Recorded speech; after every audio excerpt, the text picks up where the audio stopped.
یا رب، فقط اتنی سی التجا ہے تجھ سے، ہماری دعائیں قبول کر لے، زندگی سکون سے بھر دے، آمین۔ اے میرے رب، مجھے تنہا نہ چھوڑ، تیرے سوا میرا اور کوئی سہارا نہیں، مجھے دکھوں اور پریشانیوں سے نجات دے اور میرے معاملات آسان فرما دے، آمین ثم آمین۔ اے میرے رب، مجھے ہر اس چیز اور شخص سے دور رکھ جو مستقبل میں میرے لیے دکھ اور پریشانی کی وجہ بنے، آمین ثم آمین۔ صرف ایک غلطی کی دیر ہے، لوگ بھول جائیں گے کہ تم کتنے شاندار انسان تھے۔ دعا کی قبولیت کی آواز بلندی نہیں بلکہ دل کی طرف کا تقاضا کرتی ہے، کیونکہ دعا صرف الفاظ کا مجموعہ نہیں بلکہ روح کی طلب و کیفیت کا نام ہے۔ جن سے تعلق رکھنا ہو ان سے بحث نہیں کی جاتی، اور جن سے تعلق نہ رکھنا ہو ان سے بحث کا کوئی فائدہ نہیں ہوتا۔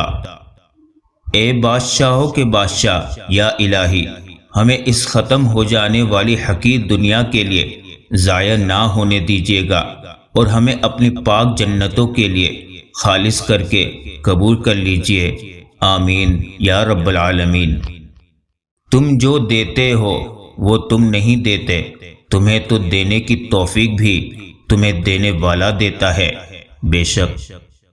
بابا جی کہا کرتے تھے، بیٹا اس کے تمام کام سنور جاتے ہیں جس کا تعلق مدینے والے کریم صلی اللہ علیہ وسلم سے جڑ جاتے ہیں۔ اندھیرا کتنا ہی گہرا اور مضبوط کیوں نہ ہو، روشنی کی ایک چھوٹی سی کرن سے ہار جاتا ہے۔ اپنی امید کے جگنوں کو زندہ رکھیں۔ پانی جیسے بنو جو اپنا راستہ خود بناتا ہے، پتھر جیسے نہ بنو جو دوسروں کا بھی راستہ روک لیتا ہے۔ مشکل کے بعد آسانی صرف صبر کرنے والوں کو ملتی ہے۔ روزانہ اس دنیا سے لوگوں کا رخصت ہوتے رہنا زندہ رہنے والوں کے لیے بہت بڑی نصیحت ہے۔ اللہ کے خزانوں میں سب سے قیمتی چیز راہ ہدایت ہے۔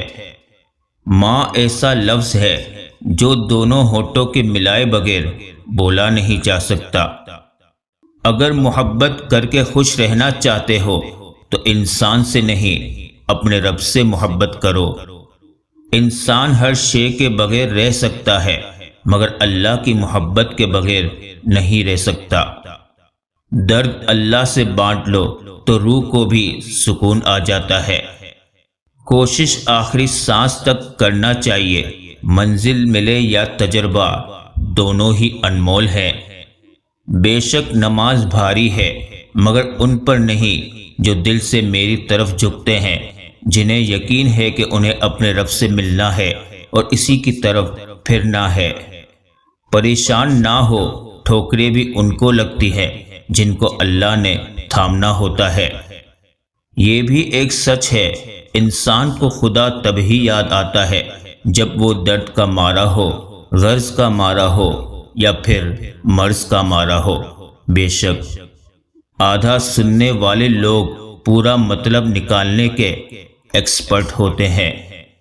اگر کسی شخص سے تعلق کاٹ چکے ہو تو اس کے متعلق اپنی زبان بھی کاٹ دو۔ غلط فہمی چھوٹی ہو یا بڑی اتنی زہریلی ہوتی ہے کہ سالوں کے سنہری پل کو خاک میں ملا دیتی ہے۔ کبھی خود کو بھی چھان کے دیکھ، خاک کے سوا تجھ میں رکھا ہی کیا ہے۔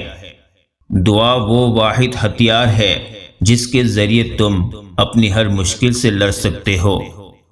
تربیت کی کمی کو تعلیم قطعاً پورا نہیں کر سکتی۔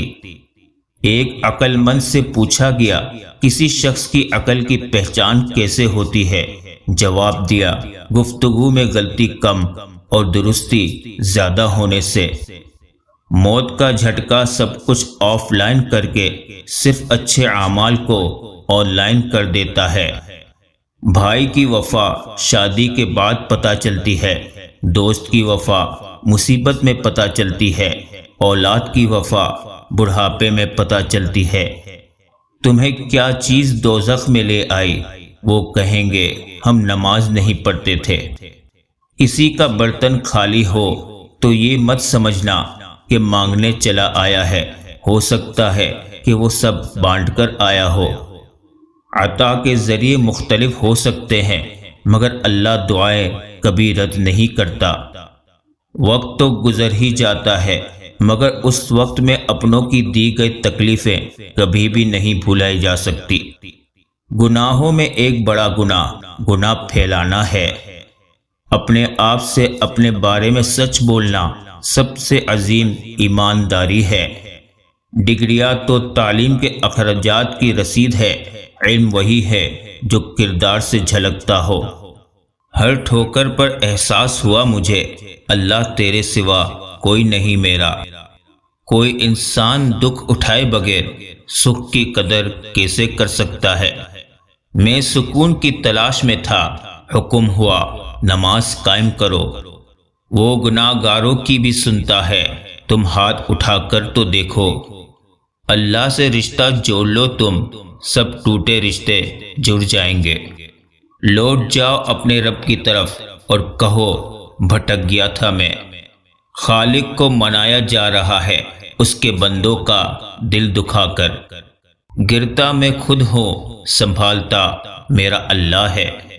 اے اللہ ایسی کامیابی دے جس کے بعد کوئی ناکامی نہ ہو۔ زمانہ کتنا بھی بدل جائے پر کچھ حقیقتیں کبھی نہیں بدلتی۔ آنکھ دنیا کی ہر چیز دیکھتی ہے، مگر جب آنکھ کے اندر کچھ چلا جائے تو اسے دیکھ نہیں پاتی۔ بالکل اسی طرح انسان دوسروں کے عیب تو دیکھتا ہے پر اسے اپنے عیب نظر نہیں آتے۔ کبھی بھی کسی کو کمتر نہ سمجھنا، کیونکہ 10 روپے کا پین بھی 10 کروڑ کا چیک سائن کرنے کے کام آتا ہے۔ یہ زندگی تو صبر اور شکر کا سفر ہے، اور اس سفر کو وہی آسانی سے کاٹ سکتا ہے جو خدا کے قریب ہو، جسے دنیا سے زیادہ آخرت کی فکر ہو، جو اللہ کے فیصلوں کو اللہ کی رضا سمجھ کر مان لے۔ انسان 2 ہی چیزیں کمانے کے لیے ساری مشقت کر رہا ہے، عزت اور رزق۔ جب دونوں کا وعدہ خدا نے کر رکھا ہے جس پر وہی اور صرف وہی قادر ہے، تو پریشانی کس بات کی؟ کپڑے، شکل اور زبان اکثر جھوٹ بولتے ہیں، انسان کی اصلیت تو وقت آنے پر پتہ چلتی ہے۔ ایسی سختی یا پریشانی جس کی وجہ سے بندہ اپنے رب سے رجوع کرے، اس خوشی سے بہتر ہے جس کی وجہ سے بندہ اپنے خالق سے دور ہو جائے۔ رشتوں پر مفاد کی دھول پڑ جائے تو رشتے دھندلے ہو جاتے ہیں۔ دوسروں کی مدد کرنے کے لیے ضروری نہیں کہ آپ طاقتور یا بہت امیر ہو، صرف آپ کا رحم دل ہونا ہی کافی ہے۔